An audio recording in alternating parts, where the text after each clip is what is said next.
Imagine for a moment waking up from a deep sleep, but you're no longer in the bed where you remember falling asleep.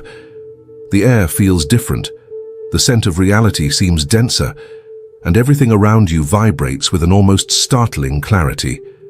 You look at your hands and feel something strange, not fear nor surprise, but recognition, as if at last you're seeing the world for the first time, as it truly is, without masks, without illusions, without the narratives society built to keep you safe inside a bubble. That's what happens when you awaken. It's not a dramatic or cinematic event. It's quiet, subtle, almost imperceptible at first. But once it begins, nothing will ever be the same. Have you ever stopped to consider how many times a day you act like an automaton? How many of your choices are truly yours, and how many are conditioned reflexes of habits, traumas, or others' expectations? Awakening isn't just opening your eyes to life. It's realizing that until now, you've been dreaming while awake. The human mind is like an underground river, hidden beneath layers of rock and earth, flowing silently, invisible to the eye, yet always present, shaping the ground below. Many live entire lives without ever suspecting the existence of this inner river, carried along by the surface currents of routine, obligations, and endless repetitive cycles. But at some point, perhaps in a fleeting moment of stillness between two thoughts, a question arises. Is this all there is? A simple phrase, almost harmless, yet capable of shaking the sturdiest foundations of a dormant consciousness. That's when the process begins. There's no going back. Awakening becomes inevitable once the spark of doubt is ignited. And that spark isn't new. It's been there since humans first began questioning the meaning of life, the nature of reality, and who truly inhabits this body and speaks through this voice. Philosophers, mystics, shamans, and prophets throughout history have tried to name this state, calling it enlightenment, gnosis, samadhi, nirvana.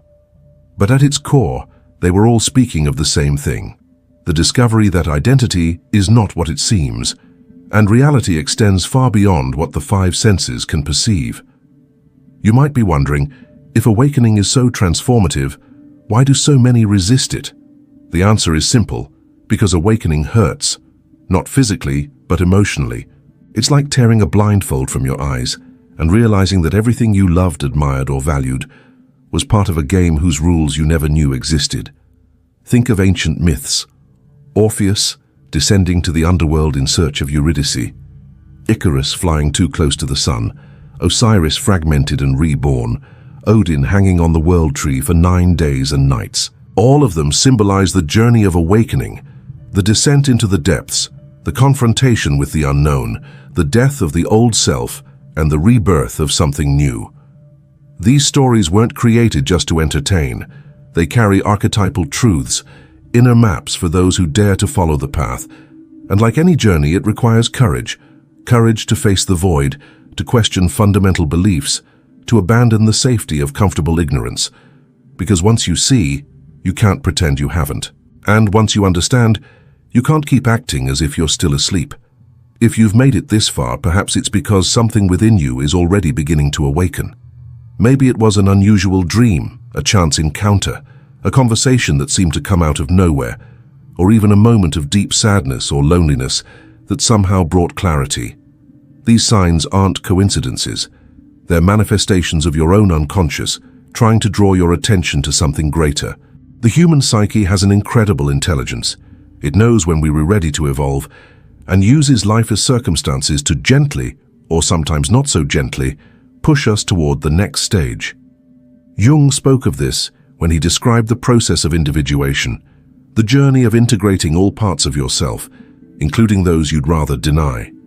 Freud saw it as the confrontation between the id, ego, and superego. But regardless of the terminology, the essence is the same. We grow when we face what scares us, when we accept what confuses us, when we make space for what makes us feel vulnerable. And that, my friend, is the beginning of awakening.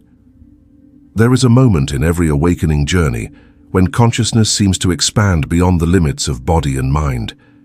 It's as if, suddenly, you can hear the silence between words, feel the universe's breath pulsing around you, and perceive the invisible interconnectedness that binds all living beings. This state isn't just mystical in a spiritual sense, it's also deeply scientific. Quantum physics shows us that everything is energy vibrating at different frequencies. Neuroscience reveals that our synapses create realities based on conditioned perceptions, and transpersonal psychology points to altered states of consciousness, where the individual self dissolves into something far greater. Awakening, then, isn't a romanticized illusion or a mystical delusion. It is a fundamental reconfiguration of how you relate to existence. And this brings consequences, profound and often unexpected consequences, because when you start seeing things as they truly are, without filters or preconceived narratives, the world loses some of its solidity. Certainties crumble, absolute truths reveal themselves as relative, and even the closest people may seem distant, as if speaking a different language. This can lead to loneliness. Not a sad loneliness, but an intense one like that of a traveler waking up in an unfamiliar land. Without a map, without a guide, only intuition and inner light to illuminate the path. And in that void, a question arises. If everything is impermanent, if everything is an illusion, what remains? Who am I really? This question echoes through the ages. In the Hindu Upanishads, there's the search for the Atman, the true, unchanging, eternal self.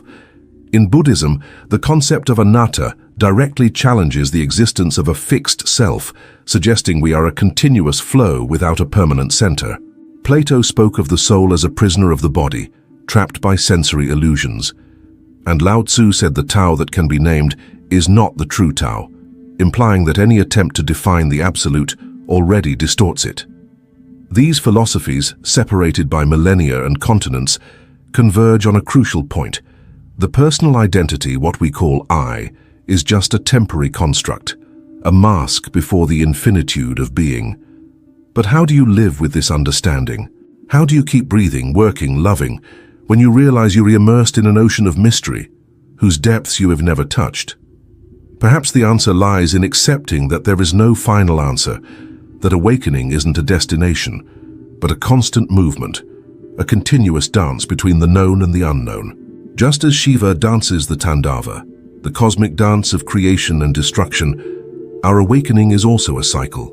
Moments of clarity, followed by mists of confusion, flashes of connection, followed by periods of isolation.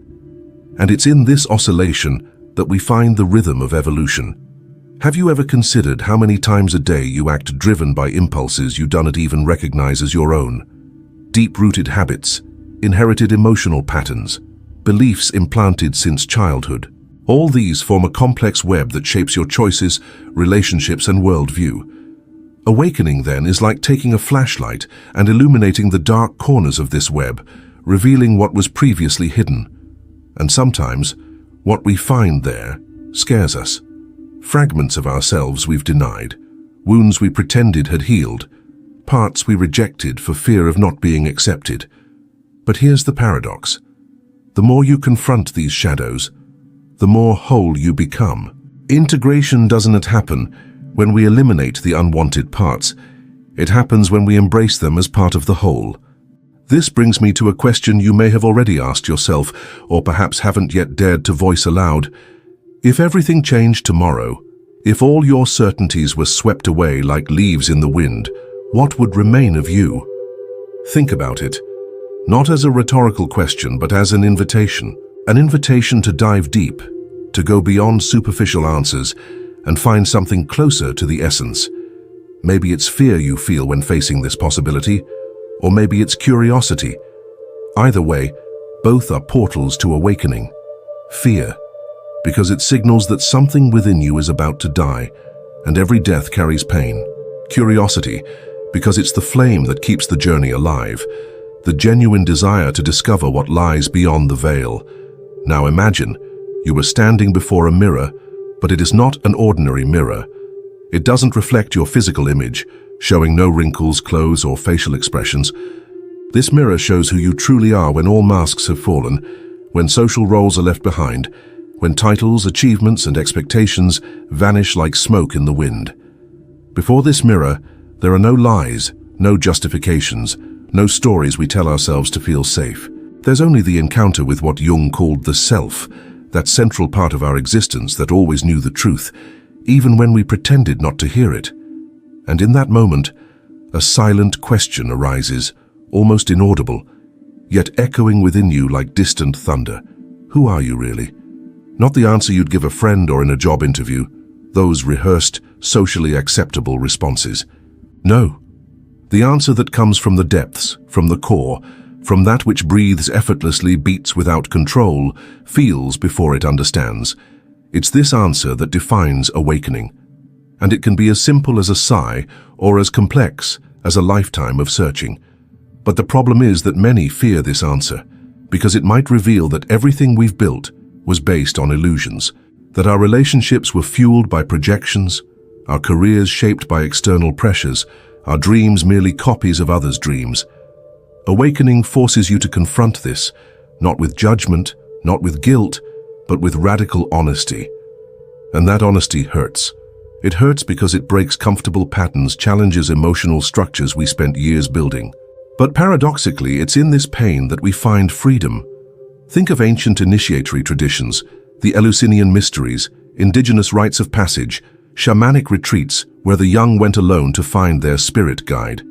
They all shared one element, the symbolic death of the old self. It was necessary to plunge into the darkness, face inner monsters, cross the threshold of the known to be reborn with a new vision. This wasn't metaphorical. It was a real, profound transformation that forever changed those who experienced it. And today, though we no longer have explicit rituals, the process remains the same. The only difference is that now it manifests in existential crises, sleepless nights, moments of silence where something within whispers, "You can go further." And perhaps that's the greatest mystery of all. Why, despite having access to so much information, so many resources, so many spiritual and psychological paths, do so many remain asleep? Why, even with clear signs that there's more, do we insist on living on the surface, like fish that never dive deep enough to see what lies beneath the murky waters? Is it that we fear losing control? Do we prefer the safety of a known identity to the uncertainty of the infinite? Or is it that deep down we're all waiting for someone to authorize us to awaken? A teacher, a guru, a sacred book, an online course, something or someone to say, "Yes, you're ready, now you can see." But the truth is, no one can give that permission. It exists only within you. And when it comes, it's not with applause or fireworks. It's with a shift in your inner gaze, a more conscious breath, a heart that suddenly seems to beat in harmony with something far greater. So let's return to that initial question. What happens when you awaken? Perhaps the answer lies less in words and more in experiences, in how you start to see the world with new eyes, hear what you once ignored, feel the presence of the moment more vividly. Awakening isn't about acquiring new knowledge, it's about perceiving what was always there, but your eyes were closed to see. If you've made it this far, it's because something within you answered this call. Maybe not fully, maybe in a confused way, but it answered. And now, in this moment, another choice arises: to keep observing from a distance or to take a step forward. To decide you'll no longer run from the questions that unsettle you, no longer deny the truths that emerge in moments of stillness. Because awakening isn't a single event, it's a series of daily choices, big and small, that align your life with your deepest essence. Before I conclude, I'd like to invite you to one final reflection. If tomorrow you woke up and realized none of this matters, that all achievements, fears, plans, and dramas are fleeting, what would you do differently today? How would you live each moment with more presence, more connection, more love? Share your thoughts, your discoveries, your doubts, your epiphanies.